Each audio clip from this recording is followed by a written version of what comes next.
Hello again, everyone. Edwin Learnard back once again in this YouTube astrological segment. I'm going to be talking about the moon in conjunct the midheaven in a natal chart. Now, some of you may remember when I first started my YouTube astrology channel, I did a series on the aspects in a natal chart. Now, they may have been a little bit concise. Some people may have referred to them as snappy.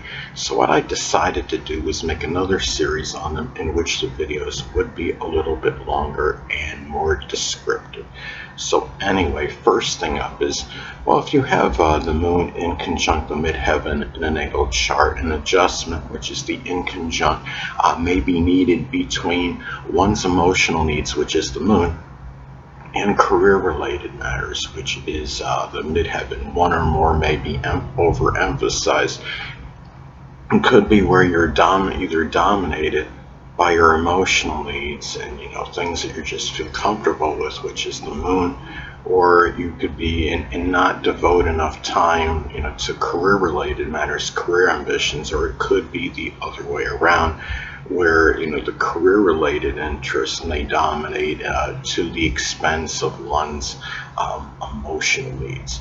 Now, the thing about this is, let's say you have Leo and Capricorn involved in the inconjunct aspect. You would have, obviously a very strong disparity in the energies, because Leo is about extroversion, partying, fun, games, entertainment, where Capricorn energy is more structured. It's more about responsibilities. It is connected with career ambitions as well, things that are of a more serious nature. And so you would have this strong disparity in that energy as an example. Now, also too, when you have the moon in conjunct the midheaven in a natal chart, there may be an imbalance with activities that are associated with the mother, which is the moon, and the dominant parent, which is often generally the midheaven. It's the father is the midheaven. So it could be where you have one, you may either be completely dominated by activities with the mother to the exclusion of the dominant parent, which is often the father, or sometimes your time with the dominant parent, again, which is often the father, may you may monopolize a lot of your time, but then to the exclusion of activities connected with the mother, so which is the moon.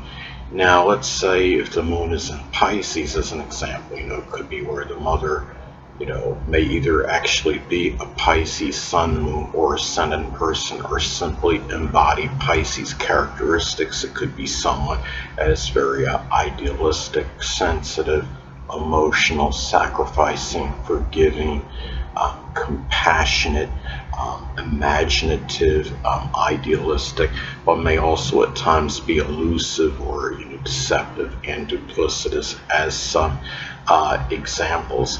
And the thing about this is too, it could be at times where the mother and family, which is the moon, may at times really figure really prominently and play a very, integral role in terms of your social status and stature in life, which is the midheaven. And other times they may just seem either apathetic or, just simply not have much involvement in any assistance in these matters. And let's say if you have, the midheaven in Taurus as an example, attaining greater social status and stature in life may be done in a very methodical, deliberate, plotting manner. It could be, in some position that's associated with Taurus, whether it could be geology, carpet laying, banking, finance, working as a pawnbroker, stockbroker. It could be work involving gardening, cultivation, agriculture, as some examples. Now, another thing too is that because you have a lot of vacillation and distortion of energy with inconjunct aspects, You may either feel, extremely feel, which is the moon, like attaining, some kind of notoriety and recognition, which is the midheaven. And other times, you may be very averse to this and just really apathetic, not feeling very indifferent in terms of gaining some kind of recognition or attention or notoriety, which is the midheaven.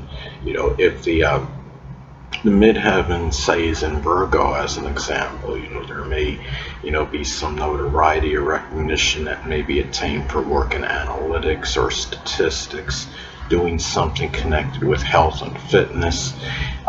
It may be, if you're working, doing something with sanitation even, or cleaning, or, work that you've accomplished, as an editor or proofreader, as some examples. And the thing, about this too is, if you have this aspect in a natal chart, it could also manifest in either, really caring, which is the moon, about your public image and reputation, which is the midheaven.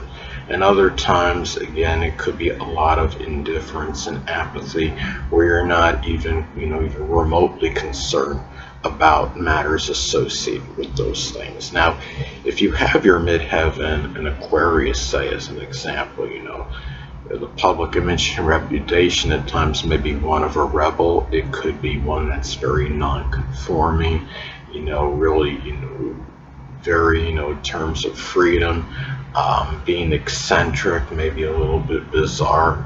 As some examples, that the midheaven is in Leo, as another example, there may be a public image and reputation for being overly showy, attention-seeking, flamboyant. It could even be being arrogant or bombastic, as some other examples. Now, another way this aspect may manifest in a natal chart could be where, when you have, moon-related people, may be very either prominent in the success you attain, which is the midheaven, and other times that may simply be non-existent. Now, when I'm talking about moon-related people, of course, naturally I'm referring to, home, family members, people you're close to home with. It could be people in moon-related, fields or professions, whether it could be someone in plumbing, laundry work, real estate, home renovation, remodeling, doing, could be interior, decoration, or, people in the public in general. And if you have, let's say the midheaven in Aries as an example, the success you attain may be connected, with something that exhibits leadership, prowess, and ability. It could be doing something with welding, carpentry, speech therapy, something as a, physical therapist, as some examples, are doing something with volatile or combative sports. Combative sports can include, kickboxing, wrestling, boxing, karate, judo, as some examples. Volatile sports can include football and hockey, as some other examples. Now, another way, the moon in conjunct the midheaven may be expressed in the natal chart is that you may either strongly emphasize, the unconscious side, which is the moon, and then not enough of that energy, that side that is difficult to suppress, which is the midheaven, or vice versa. Now, let's say that the moon is in Gemini, that unconscious side may be one that's very mercurial, versatile, multifaceted, diversified, articulate, changeable, or very adaptable as well, and witty, as some examples. If the let's say if the moon, going to the zodiac sign Cancer is another example. That unconscious side may be one that's very sympathetic, empathetic, nurturing, caring, dedicated, devoted, family oriented, as some other examples. And also too, another way this aspect may manifest is that you may either at times, be dominated by home-related, introverted-related matters, which is the moon, and other times, you may be very, it could be to the exclusion of the career business related matters, which is the midheaven, or the other way around. It could be times where you're so engrossed in career business related matters, it could be to the exclusion of doing home and introverted related matters. Now, if the say if the midheaven, as an example, is in Sagittarius, the business related matters may be tied in with publishing, advertising, printing press operation. It could be doing something with exploration. It may be something connected with foreign travel, as some examples. Anyway, people, that'll conclude this YouTube astrological segment. Until next time, Edwin Learnard saying stay well.